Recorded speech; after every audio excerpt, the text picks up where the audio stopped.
All right. Hi, everyone. Good afternoon. Thanks for joining us today. I'm Andrew Bell. I'm one of the senior research fellows here at CSAC this year, and I'm very happy to have the opportunity to introduce our guest today, Dr. Andrew Shaver. He's done some phenomenal work, not only in political science in terms of his academic work, but also having a policy background as well, which is very exciting to me as well. So very thrilled that he's able to join us here today. So I'll briefly read the highlights of his bio, but I encourage you to go and look at his website as well. He's done some really interesting work in this space, and definitely worth a look at some of his previous research. So Dr. Shaver is an assistant professor of political science at UC Merced, also affiliate here at CSAC at Stanford, and his research focuses on political violence with a particular focus on forced displacement, global climate, and international news media reporting.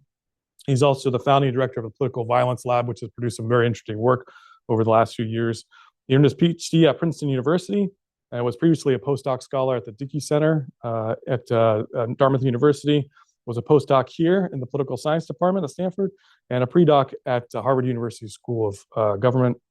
And also of interest to me, based on my own very recent work with the Defense Department, he served as a civilian analyst and a staffer with the Department of Defense with a year in Iraq doing analysis for the special task force set up with the Department of Defense analyzing insurgency patterns, and also served in an Office of Undersecretary of Defense in policy. So has a lot of very interesting experience both on the policy side and now applied to academic scholarship. So we're very lucky to have him come back and join us. And with that, Andrew, I'll turn it over to you. Perfect. Thank you, Dr. Bell. Really delighted to be here. This presentation, as you can see, is going to focus on the limitations of political violence, social unrest event data.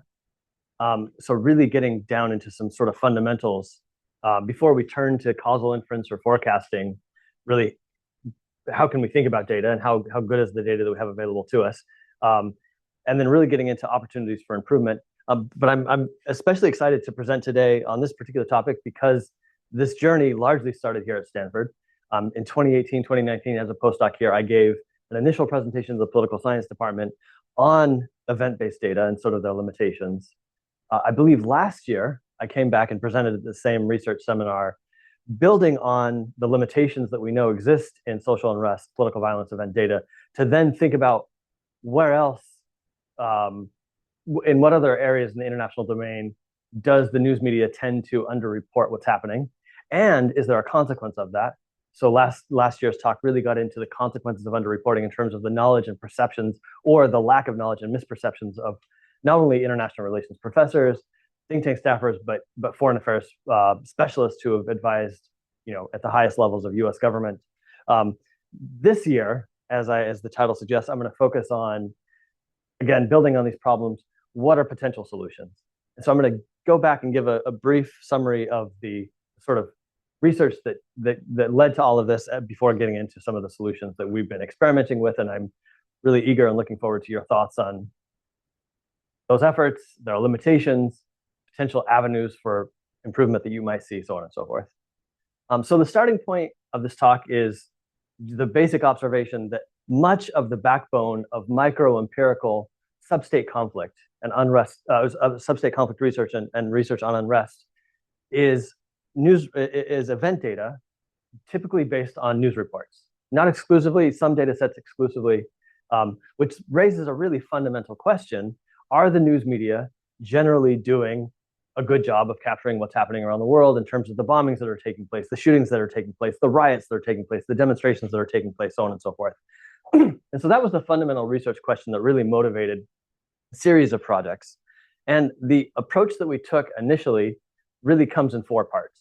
The first part was to say, well, let's get very, very smart about the news media reporting process in the first place, because it's the news media that are the primary providers of this information.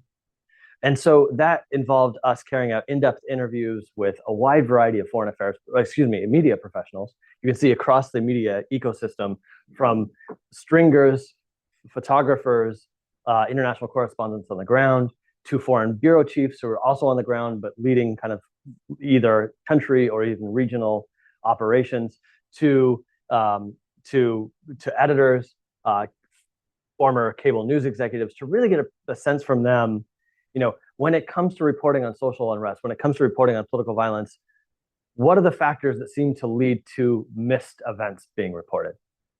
And you can see they represent the sort of organizations we have listed here, but this is not an exclusive list because many of the interviewees requested anonymity, but it's kind of a representative list of the types of organizations that we interviewed across and the types of country reporting expertise that they have. We then say, okay, now we have a large set of qualitatively informed expectations based on these interviews with news media professionals. Can we bring quantitative evidence to bear? And so what we do is we engage with high quality administrative data sets that have been released largely from the US Defense Department, but not exclusively, and I'll talk about these more in a moment.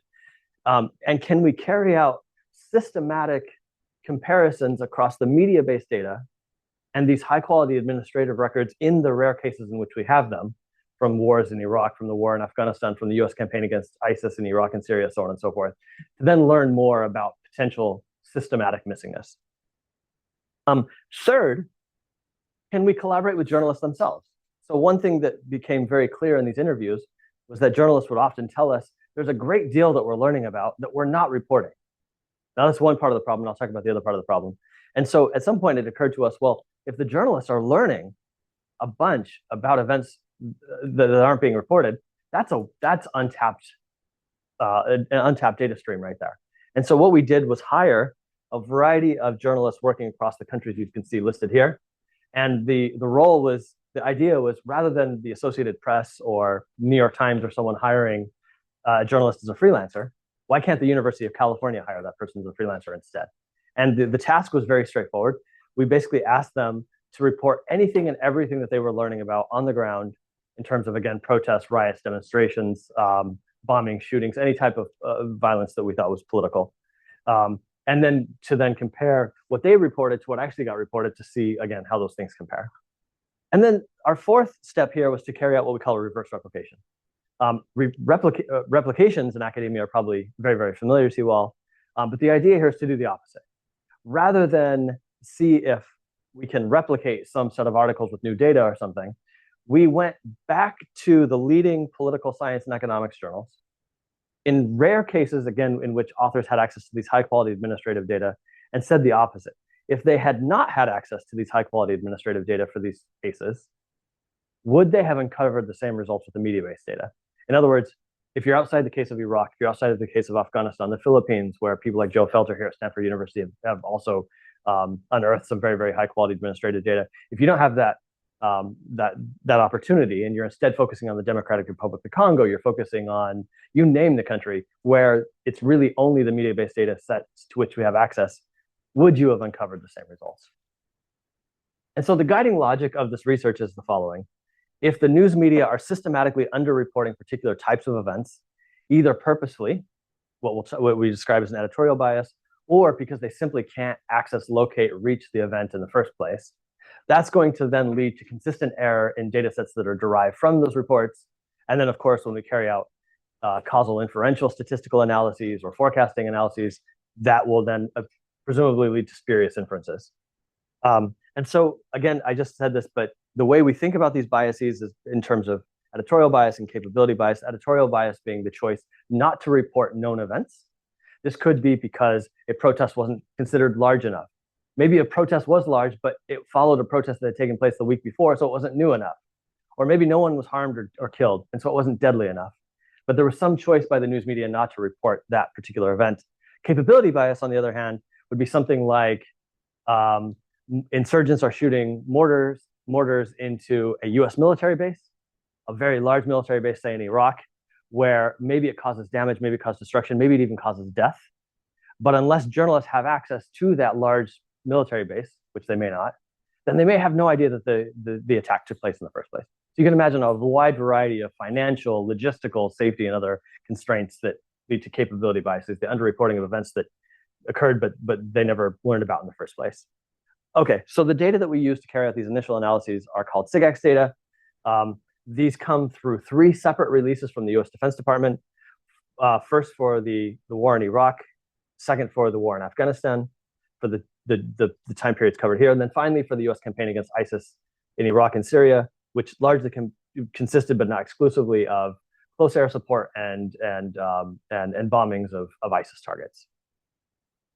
And so just to sort of demonstrate the data. What's sort of spectacular about these data is that they're incredibly detailed in terms of the being georeferenced, having timestamps, sometimes timestamps down to the minute or even second. And so you just get this incredibly sort of granular sense of what at least the US Defense Department was reporting during this period. We partnered with Joe Felter, who's at the Hoover Institution and used to also be at CSAC, maybe maintains some affiliation here, who unearthed or worked with with Philippine Joint Operations Center to basically secure the release of similarly detailed data from their security forces. And then finally, the South African Police Service released a variety of data on protest and riot activity, which we use as well. The idea being, maybe we expect significant underreporting in a very extreme insurgency like the Taliban in Afghanistan, but would the kind of expectations and findings from those kind of locations carry over to a place like South Africa, troubled by sort of much lower level unrest? And so what do we find? I'm not going to, because I want to get onto sort of some of our proposed solutions, I'm not going to spend too much time on this, but I thought this quote from a staff writer at the New York Times really aptly summarized our finding, right? Which is, as he says here, there's a lot of violence that happens and everything can't be written about, nor should everything be written about. We, the media, the New York Times, whomever, are not just a chronicle of all the violent events that took place over the course of the day. Just to bring this home, here, what we've done before we even start to look at any patterns of systematic missingness is simply look at, are the media-based data generally underreporting events? And so on the top is the war in Afghanistan. The blue are the DoD-released data. The red is, in this case, the global terrorism database, where we've subset to like events. So we're comparing apples to apples here. Then we've done the same for the war in Iraq, right? And the thing that stands out immediately is there's just a tremendous amount of activity that's being missed. But is it systematic? And so I won't get too into the details here, but I'm happy to talk more in the Q&A for folks that might be interested. Is there a way we could identify first whether these are systematically different? And so what we do is carry out general distributional tests, where we say, let's take every single pairwise distance from a given attack to, say, the country's capital. You could choose a centroid, it doesn't matter. Generate the distribution for, say, the security force data, then generate the distribution for the media-based data, and then use something like the Kramer-von Mises two-sample test to then compare those to see if they're statistically distinguishable or not. Here's the result of that effort. Everything plotted, these points here are the criteria that we generate through those tests. And then we wanted to go a step further and say, can we be even more rigorous about this? And our concern is that, as you saw in the previous slide, in some conflicts, in some cases, the amount of media-based reporting is very, very low. So one concern is that you end up getting statistically distinguishable distributions, not because they're actually different, but because of small samples. We know that when you have small samples, weird things happen, right?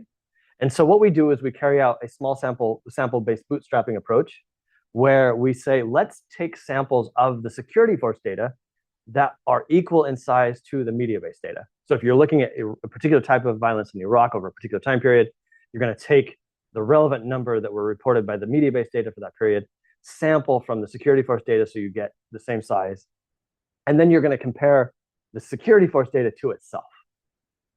And if this is resulting from small samples, then you should see that they're statistically indistinguishable, and we don't see that. So this is not a small sample phenomena. This is systematic difference in the distributions of what these two different data collection strategies are uncovering. We do the same thing with the journalists that we work with. I'm not going to put all the countries up, but just for sake of example, we've put Bangladesh, the Kenya-Somalia border region, and Pakistan up here. The journalists, again, were reporting to us everything that they were learning about, which we then systematically compare to the media-based data. Dark blue are the journalist reports. Light blue are the data that come from the media-based data sets. And again, when we look at the distributions, these are uncovering just systematically different types of events. We then extend this to say, okay, we now have evidence that there's not only underreporting and it's systematic, but can we sort of identify specific sources of systematic missingness? And the answer to this is yes and no. Yes, we find lots of evidence that there's various sources of systematic missingness. Often you find that, no surprise, non-fatal events are less likely to be reported than fatal events. Particular types of attacks, bombings, tend to be more likely to be reported than shootings. Particular victims of violence in some conflicts are more likely to be reported than other victims. Particular perpetrators of violence in some conflicts are more likely to be reported than others. One salient example of this is the insurgency, the sort of low level insurgency in the Philippines. We find that from the security force data, again, that comes from Joe Felter, the security forces report that the New People's Army, which is a communist-based insurgency, carried out the most violence of all of the groups active in Philippines during that time. And this is, sorry, I should have mentioned, this is the post 9/11, kind of 2003 through 2011, if I recall correctly, period. So very much a time when there's a lot of focus on Islamic terrorism. Lo and behold, what do we find? We find that when you look at the news-based data, they are much, much more likely to report events carried out by the Moro Islamic Liberation Front, with its Islamic affiliation, with Abu Sayyaf, which has ties to Al-Qaeda, so on and so forth. So in cases like the Philippines, you get cases where if we did not have an alternative data set, the type of violence that's being perpetrated, who's perpetrating it, would just look fundamentally different than what's actually happening on the ground. So I say we have lots of evidence of it, but it's tricky because it varies systematically by conflict. So it's hard to say, here's the one or two or three things that are systematically leading to differences in the types of data. It's really conflict sort of dependent.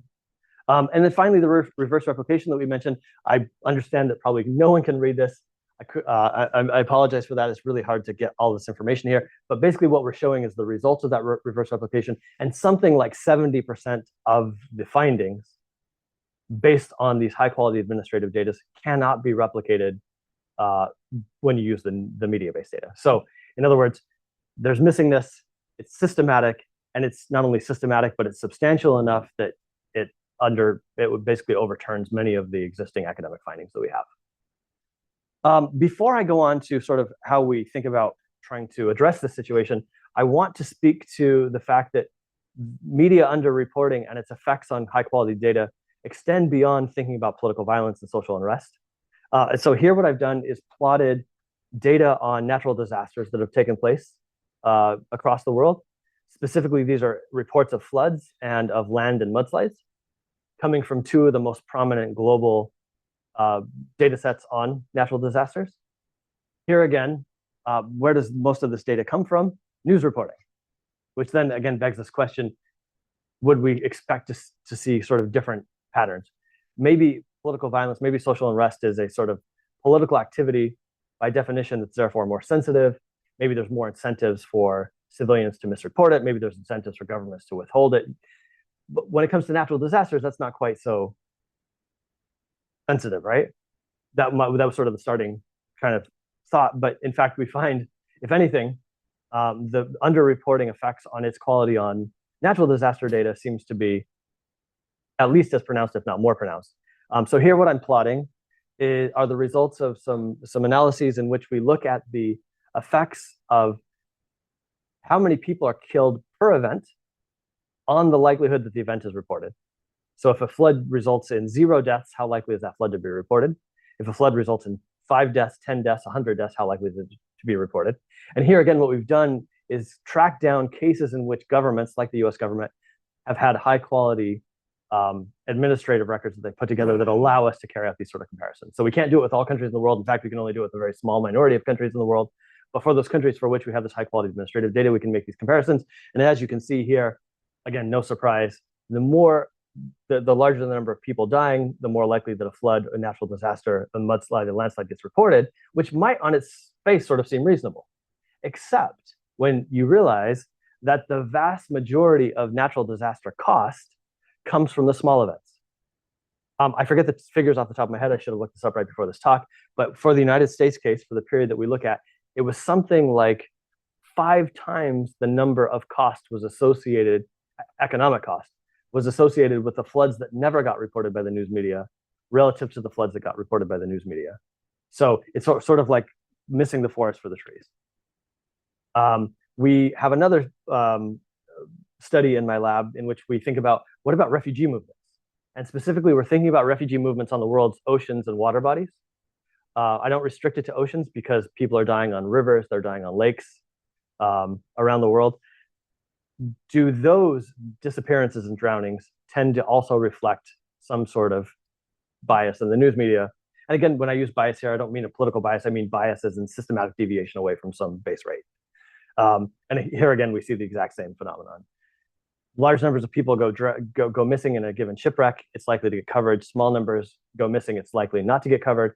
But again, it's those small disappearance, those cases with small numbers of people being killed, disappeared, that end up making up the large majority of the cost. So that's just, maybe you don't work on political violence, maybe you work on other issues, but hopefully part of this talk will get you thinking more about the fundamental data that you're using. And if it has any sort of media input to it, which a lot of data sets do, then maybe this is if you haven't thought deeply about this already, maybe an opportunity to think more deeply about how those reporting tendencies may or may not be influencing your own data. Okay, so where do we go from here?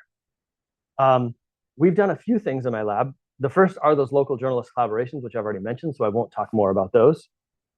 A second is to engage in partnerships with the wire services. We've engaged in partnerships with the Agence France-Presse and the AP, two of the three major wire services. And the reason we entered into this partnership was really born out of some of these interviews that I referenced at the beginning of this talk. And what was mentioned to us in an interview in passing, somewhat in passing, was one of our interviewees said something to the effect of, if you're interested in social unrest, at least, if you're thinking about protest activity, you're thinking about demonstrations, you're thinking about riots, you really should be moving past our written news content to our photos and videos. To which I said, oh, tell me more. That's really interesting. Why is that? And what he said was, well, look, we have different business, kind of streams, and we have different incentives to write articles. We have different incentives to go out and get a video, to get a photo. But often what will happen is if we learn about a protest, if we learn about a riot, some sort of social unrest, again, if it's not new enough, if it's not deadly enough, if it's not large enough, it doesn't satisfy some set of criteria, we probably won't write an article about it. But for various reasons, we will likely send someone to at least grab a photo or a video. And so this is sort of an aha moment for us where we said, oh, wow. So there is at present, certainly not a perfect, but there is presumably an existing archive that's just as yet untouched to the best of our knowledge, at least by academics doing this kind of work, that could be used to bring to bear a large number of kind of cases, historical subnational cases that previously didn't enter into these data sets. And so we're currently in the middle of this process now. It's a huge archive of material, tens upon tens upon tens of millions of textual details about these photos.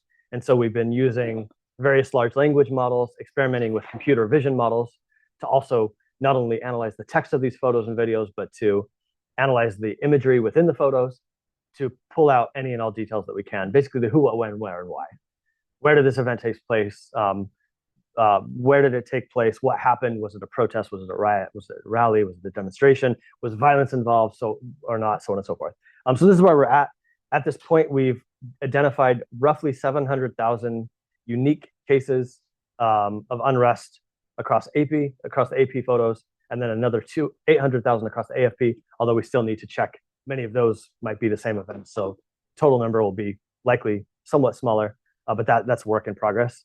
But what I really wanted to talk about today and get your feedback on is a totally separate approach that we've taken, relying on anonymous online survey. As simple as it sounds, can you quite literally ask people on the internet in countries that are experiencing political violence, social unrest, human rights abuses about what's happening in their local communities? And will they tell you credible details about what's actually happening? We're going to do this with Bangladesh and Pakistan, but it's going to be motivated by cases like Afghanistan, the Lake Chad Basin region, which I'll get to in a moment. And the starting point for this is a technology offered by a firm by the name of Rewe. Rewe has no stakes in this research. We have no relationship with Rewe except the contract we entered into to run the survey with them. But the way Rewe works, at least one of their business models, is to use what's called random domain intercept technology. So that's a fancy way of saying they rent or they purchase domains that people are likely to inadvertently access. So let me give you a concrete example. Say you're attempting to go to google.com and you miss keystroke and type in googler.com or something like that. But then think of, instead of Google, think about it as some kind of high trafficked website, popular website that's specific to Algeria or specific to the Burkina Faso. Rewe will then instead of the person ending up at a 404, this page not found, instead they'll end up with a page that looks something like, and I'll come back to this. They'll end up with a page that looks something like this. If you can't read that in the back, it basically says, University of California researchers seek to identify incidents in Bangladesh that receive limited news media attention, blah, blah, blah. And it's going to then ask the individual if they're willing to answer a few questions while they're at this page. That's the idea. The idea is that the set of individuals reaching the survey page are there in an effectively quasi-random fashion, right? The idea that the people that are mis-keystroking websites probably in general don't systematically differ from those who are not. That's not the only approach they use. Another is when previously popular websites have gone dormant, and then they will grab that website. Of course, who then decides to participate in a survey? That's, of course, not random, but that's the case, I think, with really any voluntary survey, and therefore any survey that you could ever get IRB approval for. So our idea when we first heard about this technology was, could we ask people to basically report to us what's happening on the ground? And I'm going to motivate why we were especially excited about this technology. Before we ran the survey, before we designed our own surveys, RIWI very generously gave us access to data that they had collected previously. The first set of data they gave us access to was data that was collected on social unrest from the Lake Chad Basin region. So we're thinking Niger, Cameroon, Nigeria, what am I missing? Chad. And what was especially kind of compelling to us about these survey reports that they were receiving from individuals on the ground in these countries was that first, when we took their reports of social unrest and we compared them to the leading event media-based data set, we found that there was just a significant number of reports of social unrest that weren't ending up in the media-based data. So it seemed like it was picking up some sort of signal. Number two, and this is kind of critical, when you think about areas in the world with very low internet penetration rates, you might think the Lake Chad Basin region amongst others, right? In other words, this is an area where if you have concerns about reaching people by internet, this is one of the hardest cases you could pick. And yet, in spite of this being one of the globally hardest cases you can pick, you get this like pretty strong signal. The way to kind of interpret this plot is all of the diamonds, rather than the circles that sit along the x=0 line, these are all cases in which survey respondents are reporting that there is some sort of social unrest happening, but for which the leading media-based event data set are reporting no activity. The unit of analysis here is the district week, I believe, or the district month, the region month. So it would be in a particular region of Chad, in a particular month, was there social unrest reported by the leading media-based data set?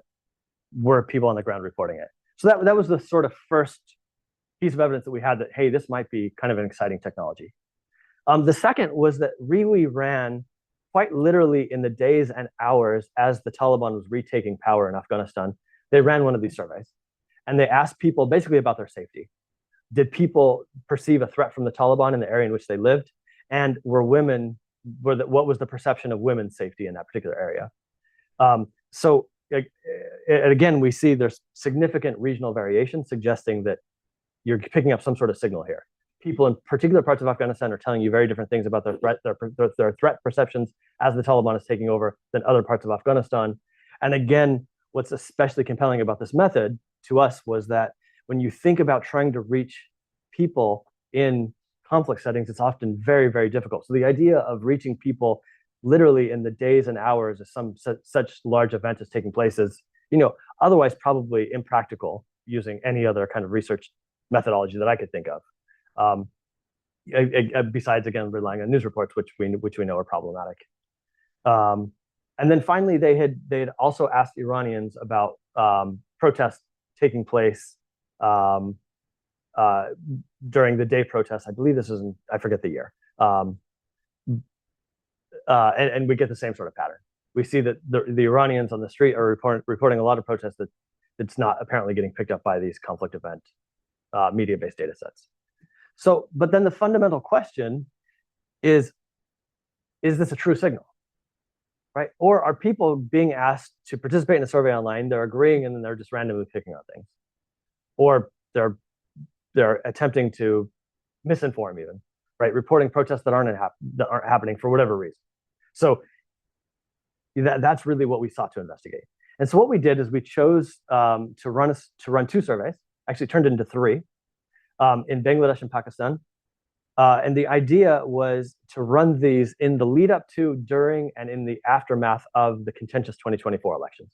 We knew from a lot of commentary and analysis that was coming out of the security studies community and the policy community that there were strong expectations that both of these elections would be contentious and probably involve violence. And so we had this window of opportunity to design these surveys before we finally reached the election period.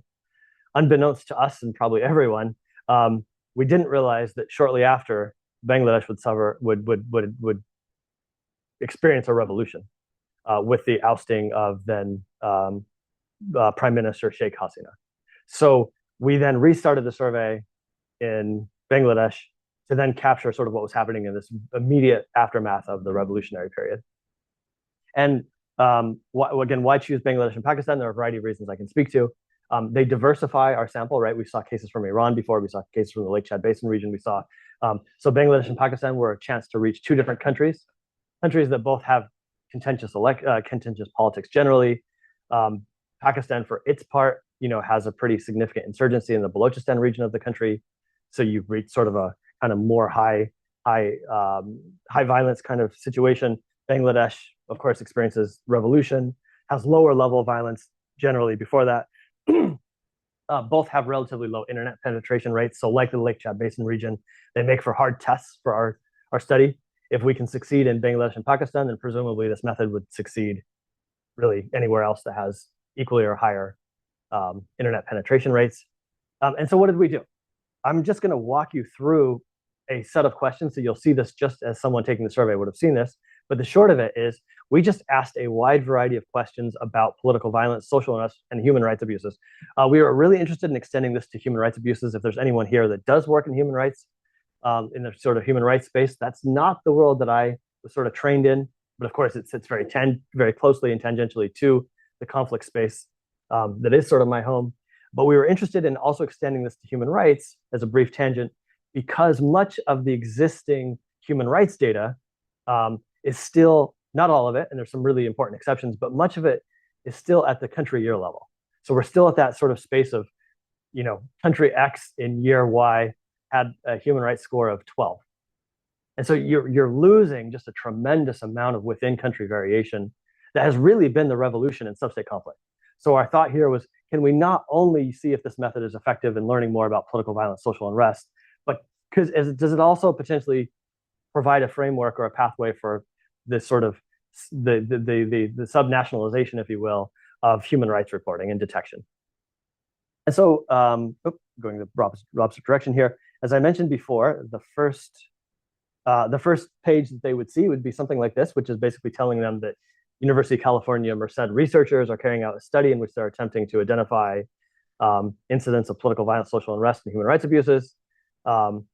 Mostly just IRB language here. If they have any distress, their participation is voluntary. If they have any distress, that they could experience some emotional distress based on what they've seen, so on and so forth. They have to be 18 years of age or older to participate, so on and so forth. And then they would start by selecting their gender and their age here, and assuming that they indicated that they were 18 years old or older, then they would proceed. And then we would immediately ask them, just to begin to really try to drill down geographically, we would immediately ask them which division they lived in. Yes. Yes. Yeah. So Pakistan and Bangladesh both have very large English-speaking populations, and then we had an Urdu version that rolled out, and then a Bengali version as well for Bangladesh. Which division did they live in? This just allows us to figure out kind of where they're at. Conditional on which division are they in? Which district are they in? So think about, which state are you in? Which county are you in? We're trying to get pretty close to the region in which they live. And then we tell them we're going to now ask you about a variety of incidents that you may have witnessed. And we give some definitions here to try to make sure we're kind of guiding kind of how they're thinking about the questions that we're going to ask. And then at this point, we randomize.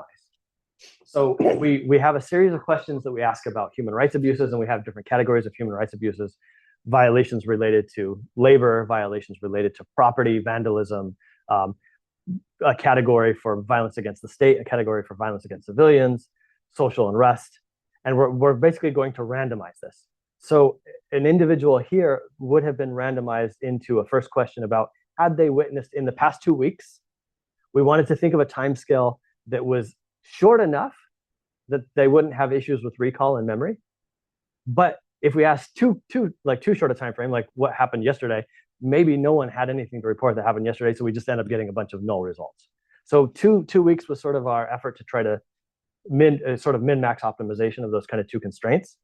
This person would have been randomized to the question of, do they have any direct knowledge or have they observed violent attacks against state forces? And then they would be choose to click as many of these as apply. So maybe they had witnessed a shooting or had direct knowledge of a shooting, but maybe also of a grenade attack in the case of more likely Pakistan than Bangladesh.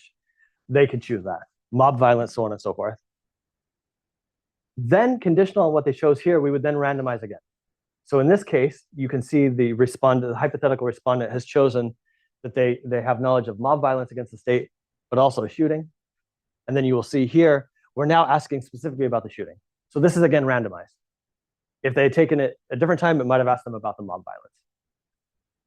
Conditional on them choosing the shooting, then we have a set of questions about the target. Okay, who was targeted in the shooting? Oh, I'm sorry. Not, in this case, it was not the target. It was who was the perpetrator.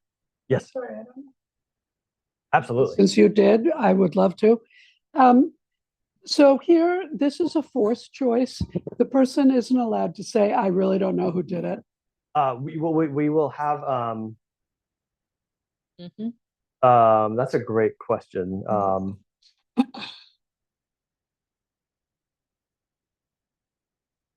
I thought that we had. That's a great question. Sorry. Yes. The way we handle this is you just have the no more apply button. Oh, okay. Yeah, Which means I don't know. That's right. Because I was thinking, I know that we handled the situation. How do we handle it? The way we handled it was rather than add in extra buttons, you don't select anything, you hit no more apply, and then it moves you on to the next one. So who perpetrated the if you know? And then depending, again, conditional on how they answer that question. In this case, I specifically chose, as this demonstration, a political or socio-political group, because in that case, there's a lot of them active, in this case in Bangladesh. So in concert with journalists on the ground, or working with journalists on the ground, we came up with a set of groups that we thought were most active during this period that would be most likely to be associated with these. We had to balance between choosing every possible group, which would just be potentially too large to select on a given screen. And remember, some people are potentially answering this on their mobile phones. So through consultation with these local journalists and also doing a lot of our own reading and so forth, this is the set of groups that we came up with for Bangladesh, and of course, a corollary for Pakistan. Yes. I'm just curious, why would you ask if the Awami League, which was ruling Bangladesh, attacked state forces? Because we just didn't know who was attacking whom, right? The Awami League was in charge of Bangladesh, so technically they are part of the state, right? So then we get into the post-revolution period. Oh, this includes that. Okay. Yeah, so we basically just asked this sort of blanket of, and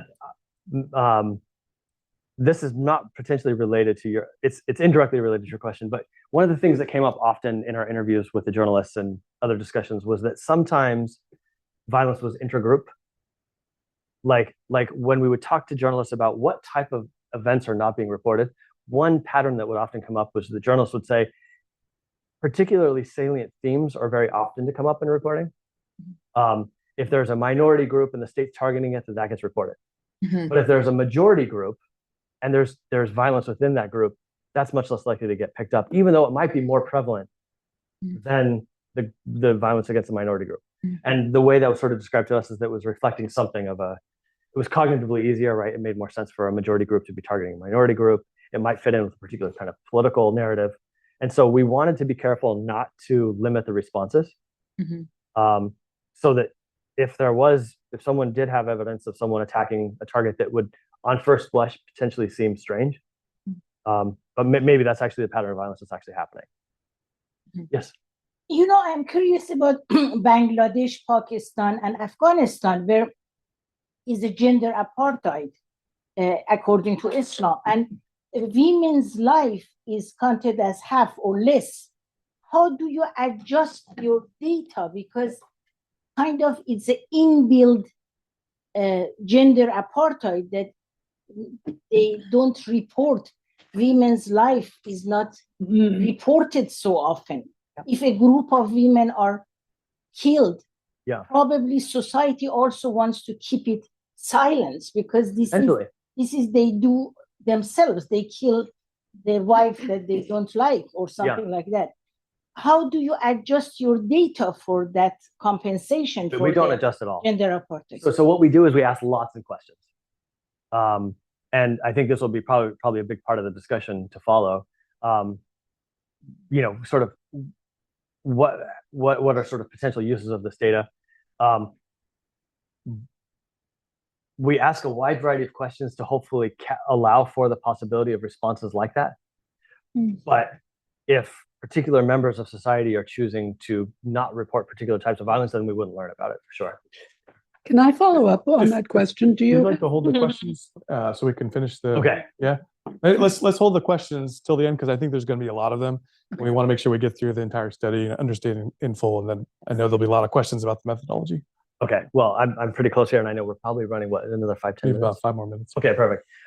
So we're just going to keep going here. Which group was targeted by the shooting? So we know it was a violence against the state, but specifically, can we get more specific about who within the state? Police, military, government officials, other, I don't know.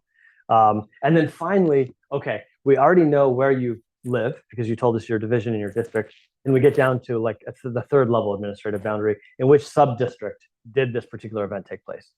And then finally, what period of time did it take place in? Did it take place today, in the past 1 to 2 days, up to the past 13 to 14 days ago? At that point, we now have just a huge number of survey responses. And the question, of course, that we had before was, are these valid responses? We ended up receiving 36,000 roughly survey initiations, resulting in the reporting of roughly 15,000 events. What we did then was randomly select, with a caveat here, which I'll mention in a moment. We then randomly selected the events that were reported to us and shared those with local journalists on the ground in both Bangladesh and Pakistan, who would then go out to investigate, did these events actually happen? I said that it was conditional. It was conditional on us subsetting to the type of events that we thought were plausibly discoverable in the first place.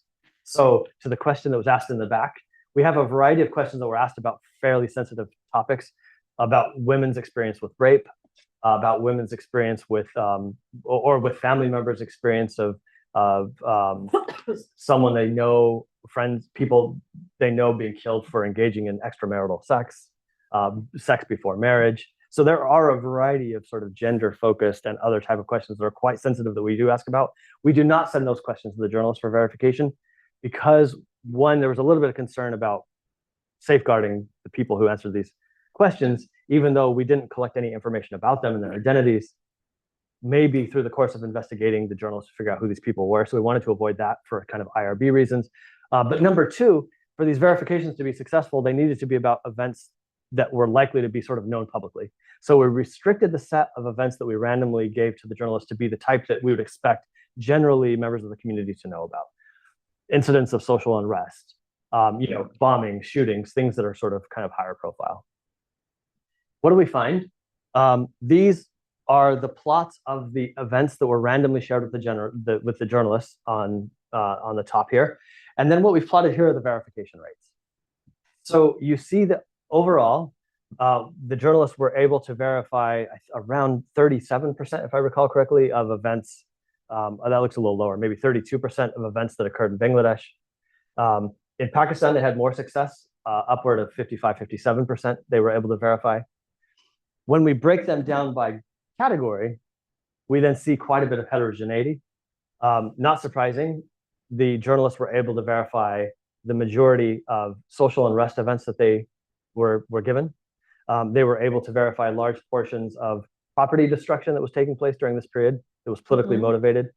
Violence against the state and civilians, you still get large numbers of events verified, but the verification rates are lower.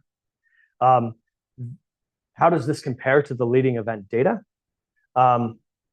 Overall, if we take all of the events that the journalists verified and then compare them to the media-based data, we find that upward of 90% of those verified events were not reported anywhere in the data by the leading conflict event datasets.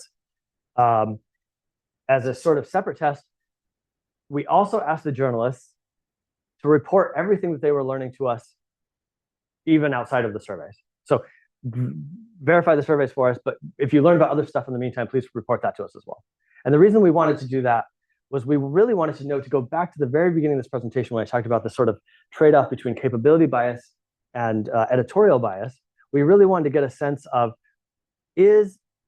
are the surveys doing a good job of circumventing capability bias? Are they doing a good job of circumventing, did I say capability bias, editorial bias, whichever one I said first, or a little bit of both? And how would we know? And so the idea was, we took these separate set of events that the journalists reported to us that were not discovered through the surveys. These, by definition, have to be events that were shrouded only by editorial bias, because the journalists learned about them, right? Journalists on the ground knew about these events, otherwise they wouldn't have been able to report them to us. Then we can compare those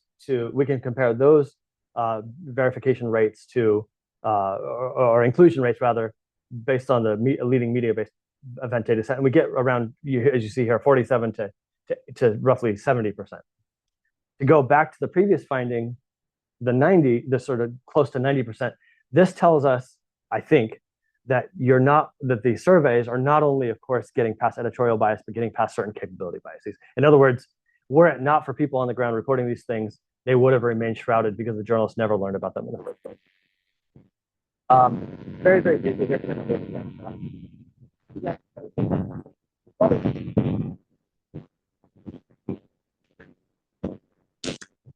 The sample that we were carrying out during these surveys.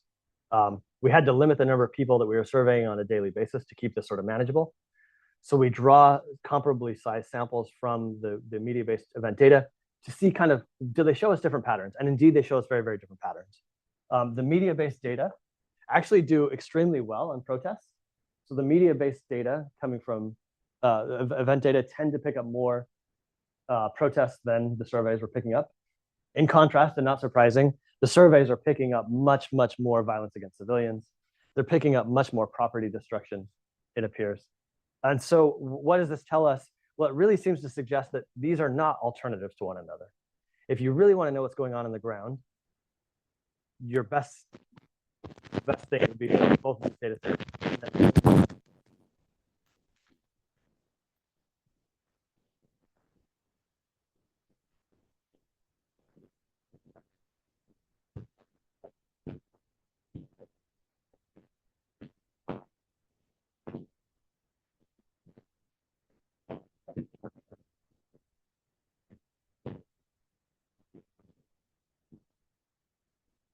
Response rates, and we don't see a lot of strong evidence of that. So yeah, maybe Dr. Bell, I'll leave it there, and I'm sure I have a lot of questions. Sounds great. All right. Fascinating. Really fascinating. I know we're going to have a lot of questions about this. This is really, really interesting work. For those of you online, I encourage you to go ahead and submit your questions, and I'll incorporate those into our discussion as well. I will take the chair's prerogative for a very brief first question. If you could at least give us a brief snapshot of it, maybe we'll return to it, because I don't want to preclude the questions from the audience, but I would love to know just a little bit more, if you could explain to us about the work with the journalists. Yes. That is another interesting aspect of this study. Maybe provide just a brief overview of it for us, any challenges or ethical issues also that you encountered with that, and then we'll turn it over to the group. Yes, and specifically with respect to limitations they ran into in terms of the verification efforts. Whichever you'd like to discuss, right? So either challenges in terms of the data collection, or if you just want to talk about ethical challenges that came up, whichever. Briefly, because I don't want to take up too much time. Absolutely, yeah. No ethical challenges came up that I can recall off the top of my head, but what became a kind of much more obvious kind of obstacle that we had, two things came up right away. First, even though we attempted to get people down to the sub-district level, in some parts of Pakistan, that gets you down to a population of 20,000 people or something, so that works really well. But for a place like Islamabad, you're still talking about like 1 million people plus. And so we found that sometimes the journalists were struggling to verify events, not clearly because they didn't happen, although they might not have happened, but because they were still in such large geographic areas. So that's one kind of kind of moving forward in the paper, we talk about the need to really figure out how to get this even more kind of geospatially kind of. The other thing that happened is we asked, for example, about have you observed any kind of physical assault related to political violence and other types of activities? And some of the journalists came back and said, look, this happens so frequently that even though you've told us who was attacked, even though you told us who did the attacking, the survey respondents, even though we know roughly when, even though we know roughly where, there's still so much of this that we're having a hard time verifying. So I think most of our reflections were really kind of on almost the logistics of, we thought we put together a reasonably good survey design. And now that we've actually done this in practice, I think, again, we would just think about ways to get things even more specific to really try to get to the point where you're very clear that you're picking up the event that you think you're picking up. Okay, fascinating. Well, I know there's going to be a lot of questions, interest. Following CSAC tradition, we'll start with our fellows, and then we'll open it up from there. So I'll go down to Maya. You can go ahead and have the first one. Okay. Hi, thank you so much. This was really, really interesting. And I have two like short interrelated questions. And the first is sort of back to the beginning and talking about high quality data. I'm just wondering, is that what you're taking as truth? So like, should I trust the South African Police Service as the arbiter of what is and isn't a public protest event? That's a great question. And then somewhat maybe related to that in the surveys, just this is very specific, so take it with a grain of salt, but asking people about threat perceptions. This is the same thing, right? In the US, and the US case, right, if you ask people about their threat perceptions, they perceive a lot of threat that is not actually matched with whatever our data understands in terms of, say, crime. Like people have a bias towards, especially certain groups, right? If we're talking about thinking through marginalized groups, like a majority group, which is going to perceive more threat. Yeah, just wondering what you think about those two. So sorry, the threat. Are you referring to like when they were asking the Afghans about? Yeah, if you ask people about threat perceptions, like of course there's going to be people will perceive different levels of threat. It's not necessarily directly linked to the actual. If you want to actually measure what threat is. Right. No, I think that's a great. So very quickly to the high quality data comment.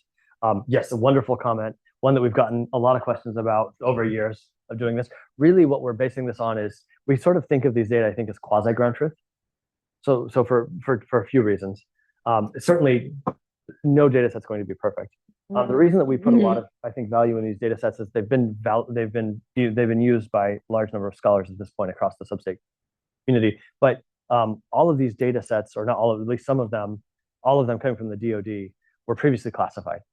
How do we know? Because when they've released them through the FOIA process with all the lawyers' approvals and so forth, so it's all above board and formally released, they often have those previous secret markings and so forth. So kind of our motivating logic is these were data that were intended for internal purposes only. So any kind of skew in the data would have potentially harmed like DoD operations, right? So part of it comes from confidence that this was not intended to be a public data set that would then, where there were public considerations going into it. Two, we've had the chance to interview different folks who are involved with helping set up these data systems to really learn a little bit more about how they were working and why it would have been very hard for false reports to have been made.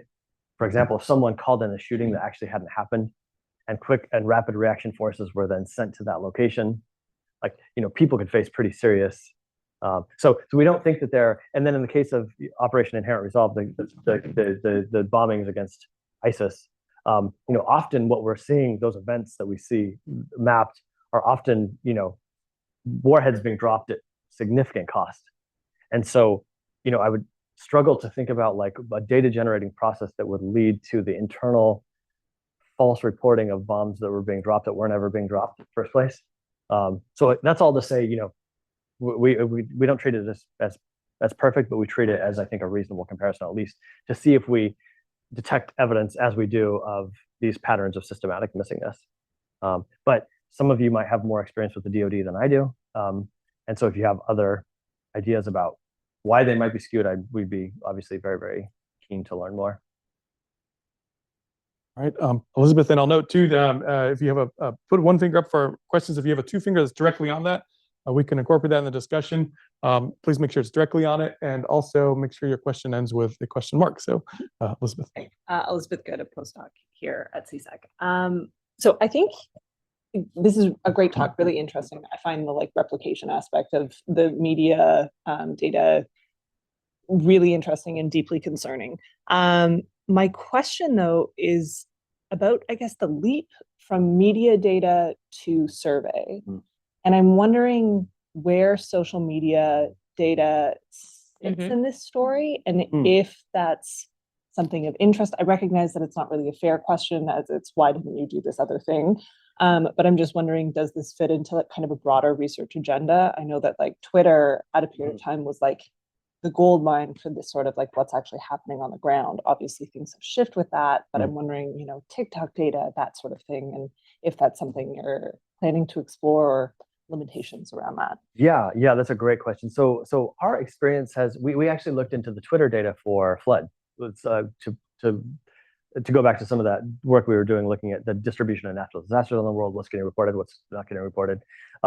And unfortunately, and there have been some efforts to actually use Twitter to track floods around the world.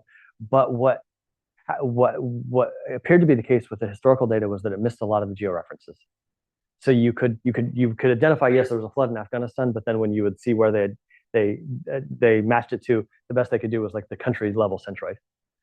In the worst case, right? So then it basically tells you nothing about the subnational distribution. Or they were able to match it to a particular province, but then there's still just a huge amount of latitude around sort of where it would have happened. So we've had less success with looking into Twitter for this kind of stuff. I do have a colleague at UCLA who's using Twitter data to look into social unrest, protest riot activity, so on and so forth. But one avenue, and maybe someone else can take and run with this, that I think would be incredibly promising is YouTube. Because YouTube hosts a tremendous number of sort of hyper micro news agencies. Like there's huge numbers of small Indian outlets, for example, that are posting what's happening in whatever region of Karnataka that they're working from. And so we've had an idea, my lab has had the idea of trying to use some of these AI models to go through just this massive amount of content that these hyper local news outlets are putting out, which would presumably capture a whole bunch of the stuff that the big news outlets are not picking up. So I guess it would actually be reliance on news media, but it would be local media through one of these kind of social media platforms. But if folks have other ideas, I'd be all ears. Kevin? Yeah, so I have Kevin Bustamante, I'm a postdoc here at CSEC. I have a similar question to Maya regarding this question of threat perception. And again, maybe you're just using that as a motivating example, and you're not interested in perceptions per se, instead of like these observable events. Yes. But for me, I guess I do wonder how much does it matter how nationally representative these surveys are? And so if like for me, when I see, and again, just thinking about the Afghan example, like if the certain websites that are being used for the survey company are like more targeted towards women or targeted towards upper class people or targeted whatever subset of the population, like wouldn't that necessarily bias your results? Like if this website is getting more women and they're reporting more gender violence, that may or may not be true. Right. How do you deal with this? I think that's absolutely right, and that's a great way to connect the previous question on threat perceptions, because your initial comment was the way I was actually planning to respond until I forgot that I didn't respond, which was, we weren't really concerned about threat perception as a academic, like as a specific variable of interest. It was more the fact that this data was collected just in the immediate sort of aftermath or the period of the Taliban takeover. We thought that was just a really kind of compelling proof of concept. But to this broader concept, this broader question of could you still have particular people selecting into providing information and they provide a particular different type, that's absolutely possible. I think that's absolutely possible. And so what do we do with that? I would love to hear your thoughts. One thing we've been looking into, which I think is promising, is multiple system estimation. This is the idea that you have multiple lists of events and they, by definition, have selection bias dynamics, right? They're covering different types of events. But there's a statistical literature that's developed where they show that you can then bring these lists together and look at the interactions between them and use them to then estimate overall counts and develop kind of confidence intervals out of those. So I think one application of this approach would be to say, yes, we know that the media-based data is going to reflect its own like selection biases. The survey stuff's probably going to have its own selection biases, some of which we won't even understand what they are. There's maybe some third data set. At a minimum, I think we can bring these together to then start to put together more credible counts of activities that we care about at a meso or macro level. I think where your point gets more problematic and is an area where I'm really trying to think much more carefully about is what if you do want to use these events to carry out sort of really micro level kind of analyses, and what are the implications there? I'll get on this side of the room. Yes, sir, right there. Hi, wait a minute. Yes. Okay, I'm Emil Kamal of CZRL postdoc. So my question also kind of related to representatives, but in a way that I think it might not be that important. So personally, I really kind of believe that surveys and people who are serving basically kind of like really low qualification, maybe journalists. You can consider them as a journalist in the place. So that's, I think, great way to go. But also I'm thinking like some people might be better at picking up certain things. They're more informed, they're more embedded into social networks. So so it's kind of super forecasters, but not super detectors kind of thing. So whether you looked at this, and related question is whether you try to triangulate within sample events so that you can really you only pick matching events, and maybe they're precisely as what journalists detect. So, and I also thought that's would be the way to reward people, like to provide them some incentive to be very precise. So if you kind of in the top, let's say, congruence of sample, then you will get another like $100, I don't know, something like this, so that they have incentive to be very precise and not lie. Yeah, I love that idea. So I should have mentioned this and I didn't. Part of the reason that we were drawn to the ReWe method, and part of like, is that they employ a wide variety of methods to ensure the anonymity of respondents. The idea being, if these people are going to report sensitive details, that could then potentially cause them problems if the state found out or whoever found out, right? So can we ensure that there's really no way to kind of figure out who these people were? And so, but then by definition, that makes the sort of rewarding, because you'd have to have some way of actually, who are you? We need to, but I'll give that some more thought. It's really, I love this idea though of figuring out kind of who are the super the super kind of detectors. That's because maybe you just get a lot more information from one person than 50 or something. Yeah. In the back, yes, you ma'am in the back. Yep. Thank you. Hi, thank you for the presentation. I am a journalist. Oh wow. Okay. So tell me the things I got wrong. no, I actually have a question from the about the origin of your concerns, and the bias in reporting or the lack of capability. And what I was wondering was if when you were establishing the basis for the research, you were not making a blanket statement about freedom of expression. Because in a lot of the countries where you are analyzing underreported data, one might or could assume that data is not reported or conflict is not reported for fear of the repercussions. Oh, absolutely. And particularly as you're mentioning Bangladesh, or South Africa, or else. So if what we are discussing here is not only perception of reality, but the freedom that we have to actually convey that what is happening is indeed happening, and do we know that it is, I don't know, people who are wearing yellow sweaters as opposed to green sweaters, etc., etc. So have you considered that as well? Because it's not a universal, and it's decreasing in the United States as we speak as well. So sorry, just to make sure I understand your point, are you saying that it's not enough to understand the restrictions on the journalists themselves, but the people reporting to the journalists? Yes, and the context. Yeah, absolutely. Yeah, we see that. I didn't have time to really get into it, but in the first paper that we wrote, really, I think we have an appendix of, I don't know how many pages of just quotes from the journalists. And you see all of these dynamics come out, right?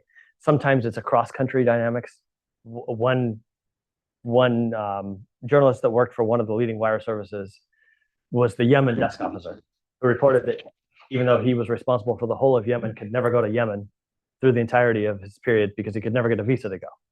In contrast, if he wanted to go to Ukraine, he'd get on a flight and be in the next day, right? But then sometimes it's within country. We had some really interesting quotes from journalists talking about being able to get into Libya, but much easier to get into the rebel-held side. This is when the Gaddafi regime was embattled. And in fact, the rebels thought that having press attention would be helpful to their cause. And so one journalist talked about how you could actually get a driver sent by the rebels to pick you up at the Egyptian border take you where you want to go in Libya. So you get a lot of reporting from that side. And we're seeing the similar, but not so much on the Gaddafi side. And we're seeing similar things in Ukraine, right? Where it's much easier to report from the Western Front to the Eastern Front, who your sources are, what level of press freedom exists, what level of persecution exists. So I don't know. We see lots of it. I don't think we understood each other. What I'm saying, sorry. what I'm saying is that it's you can be on the ground, and I don't mean to. No. Please. You can be on the ground. You can do a lot of different things, but one cannot assume that people are not reporting because they don't want to. Sometimes people are not reporting because they cannot. Right. So I am thinking, let's just say Kashmir. Right. There's no longer an outfit in Kashmir to report. Right. Myanmar, there's no longer a place where you can actually report. Right. So maybe I'm just trying to say, just don't be so hard on the press. The press is not only, it's not only bias. Yeah. Sorry. Well, that's a really good point. And I should just clarify, none of this is meant to be defamatory toward the press in any way. In fact, it's the press that have often been the most open about the limitations. I think as a social scientist, it's more, well, here's what I've observed, and maybe this will help put this into like some context. And I very much appreciate your point.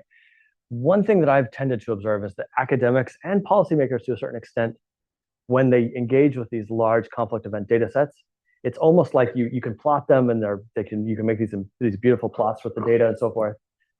There is a tendency I've noticed for those of us on the academic side to sort of get enamored with the sort of level of detail and then think, oh, the data must be good.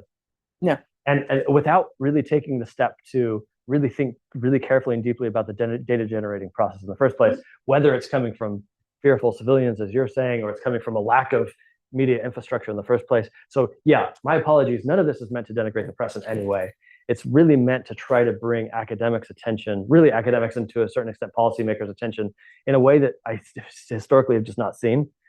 More attention to why these data that we rely on, and this is a point that I maybe didn't make as well as I should have as well, is that these data are really the backbone for micro-empirical conflict research. These data are funded by various governmental outlets. There's a lot of trust and use that go into these data. So really a lot of this has just been to try to bring a level of rigor to it, but without meaning to impugn journalists in any way. So we've about 7 minutes. Thank you. So we'll start wrapping some questions together, if that's okay, just to make sure everyone has time. So you, ma'am, you as well, Emily. So we'll take these three and then answer them at once. Yes, Okay. you even. Thank you so much. Iveta Sergeyeva, CDRL Research Affiliate. That's incredible. I mean, we collect data on transnational repression. That's just so fascinating and applied to us as well. So my question is, and maybe I missed it, did you ask people if it happened to them exactly? And if so, how do you think it's different if people report something that happened to them, or people report something that they heard happened? And can you, put more weight on reliability of data that happened to people? And I was also wondering if you could cross-validate people with each other. For example, someone reported on the event in this neighborhood, then you could ask people later if they heard about that happened in the same neighborhood, if they live in the same neighborhood. And this way also, put more weight on data that is many people reporting and, confirm that they heard about it. Okay. The next question. Can you tell me if this reweed data, if the reweed respondents are remunerated in any way? I'm not sure you mentioned it. And can you tell me whether in Pakistan and Bangladesh, but they have female participants who are respondents? Because my experience is that women don't have their own phones in Pakistan and they don't have internet access, and they're not allowed to do this kind of thing. If I could add too, there's a question online about that for Pakistan context as well. So the sample from women in Pakistan. And then I had a question that sort of was on this, on sort of the role of fighting disinformation. So for instance, you say, oh, do you know about an event that happened last week? So you're like, sure, I saw it on Twitter.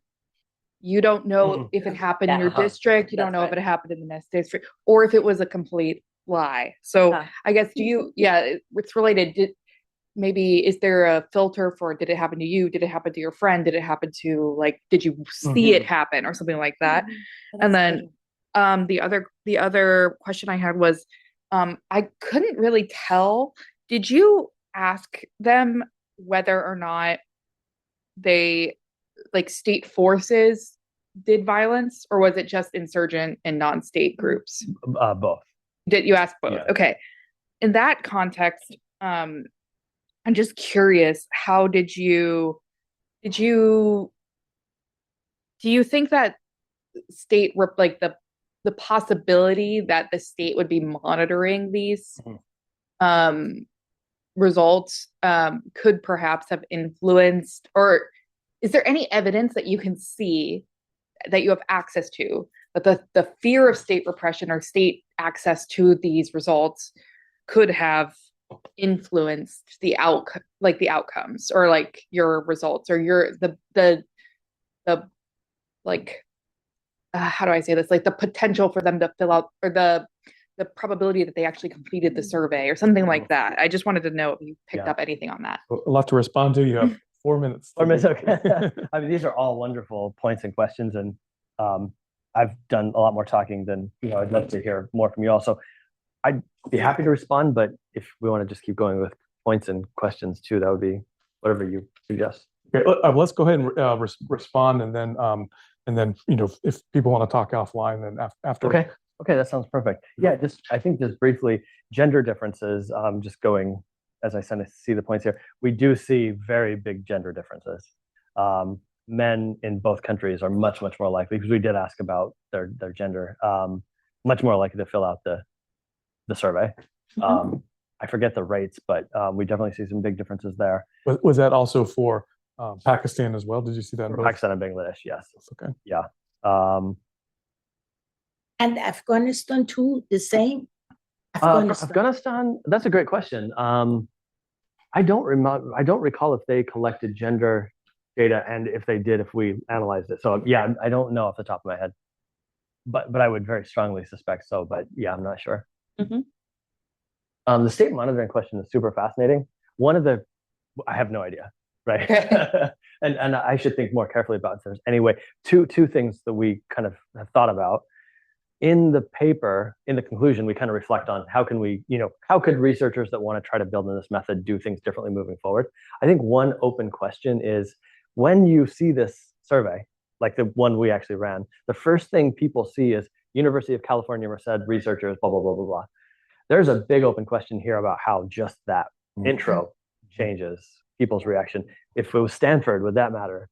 If it's a US university versus a British university versus not a university at all, and I have no idea how that might change. The other thing we did notice, and I don't know how much of this has to do with willingness to respond versus the ability to reach people. Balochistan is a region of Pakistan that has a lot of fighting happening, and we know this because when we worked with the journalists, they've reported a lot of stuff happening there. We noticed that in the media-based event data that we've worked with, often the Balochistan reporting is missing. Or there's a lot of underreporting in Balochistan in particular. There was also a lot of underreporting in Balochistan for our survey. So I don't know what's going on there. I don't know if it's like some major connectivity issues, or if there's just such a large distrust or fear or something. But yeah. Yeah, I mean, I think in the case of, just a quick response.